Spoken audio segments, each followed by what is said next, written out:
Hi everybody, welcome back to Let's Have Tea, my channel about everything. For those of you who don't know me, my name is Demi, and Let's Have Tea is my channel where I share my very random thoughts.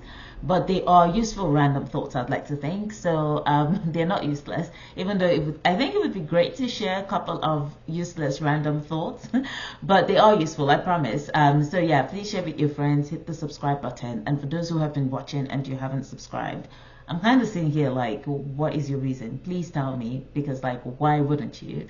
This is my 2024 project. I'm taking this seriously, so I would appreciate if you did too. Like, listen, let's be partners in this.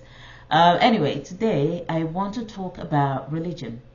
And I'm doing this as a follow-up on a video I did a couple of weeks ago where I shared my family's experience with what I believe would have become a religious cult if the stars aligned. But thankfully they didn't, and we got out of them. And I want to preface this video because I'm pretty sure a lot of people get scared whenever they hear somebody wants to talk about religion, because they always assume that the person is just going to tear it down. I'm not going to tear it down, but I'm going to discuss the disadvantages of it in a way. But what I do want to preface that with is that I don't think religion is good or bad. I think religion is a neutral concept. The way we practice it is what makes it good or bad. So I hope that sort of like sets out the tone that I have a balanced view of religion, and the things I'm about to share are not really about, oh, you shouldn't pray, you shouldn't believe in God, God is not real. It's not that at all. I don't believe those things either. So that's not what I'm about to talk about. But there are certain disadvantages to religion, in the sense that religion, as much as it has its merits of maybe giving certain communities their moral code, it also has disadvantages in who it suppresses, how it suppresses them, and in some cases very harmful beliefs that can lead to the, should I say, fragmentation of a society. So I will share some encounters that I've had and my thoughts around those in this video. So let's just get into it. I was reflecting on this after I did the last video and thinking about how religion sort of like shaped my outlook on life for a very long time, and also shaped the outlook of many people around me. So I was an usher in church when I lived in South Africa, and I absolutely loved and still love the church I attended in South Africa, because I think it's an amazing church still. But before that, there were other churches that I had tried. And in one of those churches, I remember there was a pastor who had come to preach, and he was on the pulpit and he was talking about how people in his neighborhood got robbed. So his story was that during the night, some robbers descended on the neighborhood or the suburb or the street, can't remember the full context, and they robbed every single house except his house.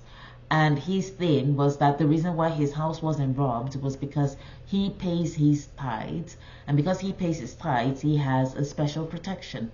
And this was obviously, as you might have guessed, during offering time, where it was like people give their offering and they pay their tithes to the church and so on, and he gave that example.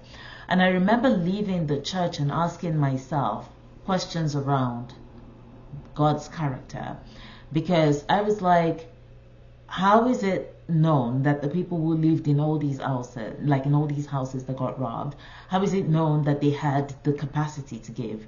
Because a lot of the sermons that I used to hear back then was usually like, if you don't give, the devourer is going to come and attack you. If you don't pay your tithes, there will be problems that arise from every corner. So people gave to the church out of fear. A lot of people did not give because they felt like this was the right thing to do. They gave because they were afraid that if they didn't, something bad would happen to them. And that led me to start asking questions about the nature of God. Like, if we start talking about God being love, which is what I genuinely believe, why would God then send robbers to attack people on a street simply because they didn't give some of their money? And how do we know that these people had capacity to give? Because just because, again, like, you might live in a nice neighborhood with people, but those people might be in debt. So how do you know that they have the capacity to give? That was my question when I left, and it started to make me wonder about how certain groups perceive certain rituals and how they interpret the effect of those rituals. Is it possible perhaps that this pastor's house wasn't robbed because maybe the robbers didn't see it, maybe it wasn't lit, maybe something was off. Like there were just so many questions that came up in my head. And I think what I've come up with from that is that there is a certain thing in religion where people believe that if they do the right thing, nothing bad will happen to them. And I think we can all agree that that's not true. That there are very good, very religious people who bad things have happened to. So the belief that, oh, as long as you're giving, as long as you're doing all the right things, you will never be harmed is a very dangerous one, because first of all, it keeps the group or the population or community in a state of continuous fear and a state of having to match up. Like there's this anxiety that they develop about matching up to the expectation of what the pastor says or what the pastor says God has said. So that for me was like, this is a disadvantage, because when bad things do happen to those people, they don't have the capacity to handle it. And they tend to self-blame. They tend to think the reason why something bad has happened to them is because they're not trying hard enough in church. And I've heard this from people who would say things like, oh, the reason why somebody doesn't have kids, and this I actually heard, I can't forget. I actually heard that, oh, if a couple gets married and they don't have kids, it's because they didn't listen to God about who they should marry, so they've married the wrong person, and that's why they can't have kids. As someone who has endometriosis, I'm like, so that's basically how people would look at me if for some reason I was unable to have a child as soon as possible. So just saying, like, it's a problematic belief that propagates itself through religion. The second one that I want to bring out is that religion has a tendency to make certain people believe that they are better than others. And this one is an interesting story because it involves someone who used to be my friend. So we worked at a place that was, and that's the place I was describing in my last video, by the way, you should totally watch that video, where I was talking about how I navigated depression and anxiety. And that place had, I don't know, it had a blanket of depression above it. I don't know how to explain it, but a lot of the people who worked there were depressed, right? And I remember someone had approached me and her, that's this former friend of mine, and said, we are going to hold a prayer meeting and we want people to come because we feel like there's a depressive air in, like a depressive thing in the air, and we just feel like coming together and praying together would help lift that, like just something where people feel connected and are in community with each other. So I was like, yeah, let me know when it is. I'm exhausted as hell, like I'm mentally drained, but I would be happy to come and connect. So on my way home, I bumped into this former friend in the parking lot, and I asked her if she had been approached also to join this prayer meeting, if you can call it that. And she said, I don't pray with other people. And I said, oh, why? Because I mean, I pray, I might just be praying silently in the corner, but I'll happily join you. And she said, oh, that's because I only pray in tongues and people don't.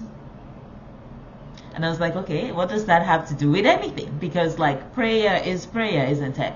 And she said, no, she's in a deeper spiritual state when she's praying in tongues than the people around her who might not be praying in tongues. And for that reason, she doesn't pray with them.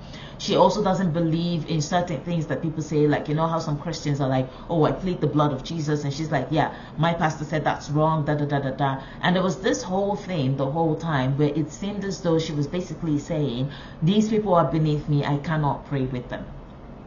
And I want to point that out because I know that that is very common in religious houses, where sometimes you find that some pastors would even make an altar call for people who cannot speak in tongues to come forward so that they can speak in tongues. Because if they're not speaking in tongues, it is considered that they are not grown enough in Christianity. They are not adults in Christianity, as they always say. Like they're usually like, oh yeah, you're still taking baby food or baby milk or whatever. Like you need to be eating solid food, and solid food is an expression of you being able to, is expressed through you speaking in tongues. This is a dangerous belief, yet again, that many people have when they are religious. I don't think there's anywhere that says that every person must speak in tongues. That's number one. Number two, I find the concept of must speak in tongues to be very interesting, because when I read my Bible, what I recall from it is that the people who spoke in tongues spoke in a different language that other people from other regions could understand. These days the tongues are sounding very similar, and they sound like things we can't all understand. And sometimes there's no interpretation of them, so it is just this person muttering in the spirit, I would like to think, things that we don't understand, and assuming that we should all do that. And then my question around that is, if we say that the church is a place for community, how are we fostering community if we are already drawing lines between those who can do certain things and those who cannot? If we're considering those who cannot to be lower than us and considering those who can do certain things to be better, are we really fostering a community, or are we propagating the inequalities of society? These are my questions around this. And I tell you, that particular friend of mine was someone who I found very interesting in the way she also just related with concepts. So an example was that I went to it was a Christian poetry tour that was happening, and the church I attended in South Africa happened to be hosting one of the events. So I got free tickets because I was an usher. And one of the poems was about depression. Now, depression is a real thing. And for some reason, some Christians want to act like it's not. Like they want to act like they can just say, get over it, and then people get over it, and that's it. But it is a real thing that people deal with, and it can be debilitating. So on this poem, this person was talking about how they wonder how depressed Jesus was when he was about to be nailed on a cross. Considering, and obviously I have thoughts around this, I should share tea with you about a book I read, but that's for another video. Considering that he was about to be nailed on the cross and he was in flesh, right? And this person was like, I wonder how depressed the Son of God was. So I went to work and I was sharing this with one of my other friends about like how this poem really touched me, because it made me realize that depression is not an unholy feeling. It really just shows the idea that our humanity encases all of these different things, where it's like, yeah, you can be depressed and you can be joyful, and there are all of these range of emotions that we have to navigate as people that live on this earth. This former friend of mine jumps in and says, how dare you say Jesus was depressed? Because for her, the idea that somebody who is so holy would suffer the fate of people who are mere humans, I mean, in her books, was just shocking. In the same way, she just had this belief that praying with people who do not speak in tongues is just untenable. Like, why would that happen? And that, for me, it still blows my mind, the way people who are religious tend to think that they are better than other people, and also propagate the belief, which is related to the first one, where it's like, I pay my tithes, I do all these things, I'm better, nothing bad would ever happen to me. And so we ascribe every bad thing that happens to other people to the fact that they're not doing all these things, when actually we're all just living the life of chance. That's what I believe. The third thing is that this was an interesting one. This was in an online group, and I think it still relates somehow to what I'm saying. I feel like religion does not necessarily foster a sense of love and community. Like when you're religious, I feel like, you know, there are different levels to it. So some people are religious and they sort of like commune with the people in that space, and they all love each other and they all, you know, get together and whatever. And then there are people who aspire to be higher than that, and they try to go deeper and deeper, and the deeper they go, the more they start to like create structures to alienate or separate themselves from the other people, even if that means they're separating themselves from the people that they are trying to influence. This happened on an online group. I was on Facebook years ago. I don't know what's happening on Facebook anymore, but I was on a group, and in that group people were talking about two major religions, and one person was like, yeah, if whoever doesn't believe in my religion is going to hell. And I am from a family where there are mixed religions. Like, I remember when I was young, we used to spend I can't remember what it's called in Islam, the exact name in Islam, but Nigerians call it Salah. So the Salah break, we used to spend it was one of the Eid holidays, probably Eid Mubarak or one of them. We used to spend it with my aunt who was Muslim, and we would just like spend time with her, and we would eat whatever was cooked. Like, there was no sense of, oh, we are of a different religion, we can't participate in that. I was also I count this a privilege. I was very lucky and privileged to have attended a public school in Nigeria where every Friday we had a different religion prayer. Like there was a prayer that was from Monday to Thursday on assembly ground, and then on Fridays we sort of like observed an Islam day, if that makes sense. And this was like something that was just so normal to me growing up that I did not realize that there were people out there who believed that if you have a different religion of some kind, that means that you're going to spend the eternity of your life in hell, suppressed, or being punished by demons and things like that. And this really blows my mind, because I always say something. In this world we are in, we all don't know what is going to happen. I know there are people who like to think that they know, or who want to say that they know, but I think the beauty of life is that there's this mystery to it. We don't know how things are going to play out. So the sense that you have that because a person doesn't do things the way that you do, it means that they are damned for life, is an interesting one, and I will not comment further on it, but I hope that people reflect on this. The last thing I want to talk about, and this one is very important to me, because this, I believe, is the reason why certain countries, now I'm not even talking about communities or families, certain countries will not get past their lack of development. And when I say development, and development means different things to different people. So I'm not necessarily saying Western civilization or Western development, but in terms of like bettering the lives of their citizens, I feel like this one might be one of the reasons why it won't happen. And this is because in so many religious countries, the people who are religious or of certain religions believe that because they are of that religion, they are fine. They believe that as long as I'm praying, I'm paying my tithes, I'm doing all the right things, I will be okay. I do not care about the general development of my country because I will be okay.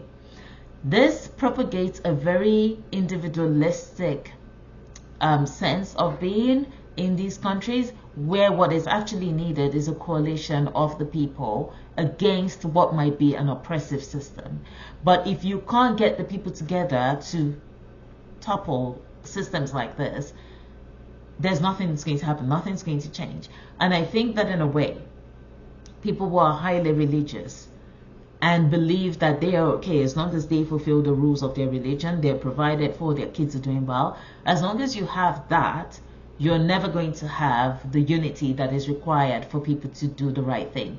And I say this as someone who was born Nigerian. I am Nigerian. I tell everybody I'm happy to be a Nigerian, but I am sad by the state of affairs in Nigeria, because I found even during the last election that there were people who were saying, regardless of who's president, this season will favor me. And that's like a religious statement or something that sort of came out of a religious house, where it was like, regardless of who's president, this season will favor me. And so people voted along tribal lines rather than vote for competency. So they voted along tribal lines, and it was obvious they were wrong, because there are videos online where you can just look at the presidential candidates and you're like, I don't understand how this ended up being the choice. Like that's there. But I realized that because people had this sense of their religion will protect them, they were not willing to sort of consider, besides you as a person, like how will this choice affect other people around you? Like it's an interesting thing to me. And when I think it was a few years ago, I wrote an essay about religiosity and development in different countries across the world. And there are a few outlier countries like Saudi Arabia, the US, actually a lot of the Middle East as well. Like there are a few places where it's like religion doesn't really have an impact on development. But when you look at the African country data, and I can't remember where I got the data, but I remember I plotted a graph as part of this essay. It was an inverse relationship, that the more religious the country was, the less the level of development it had.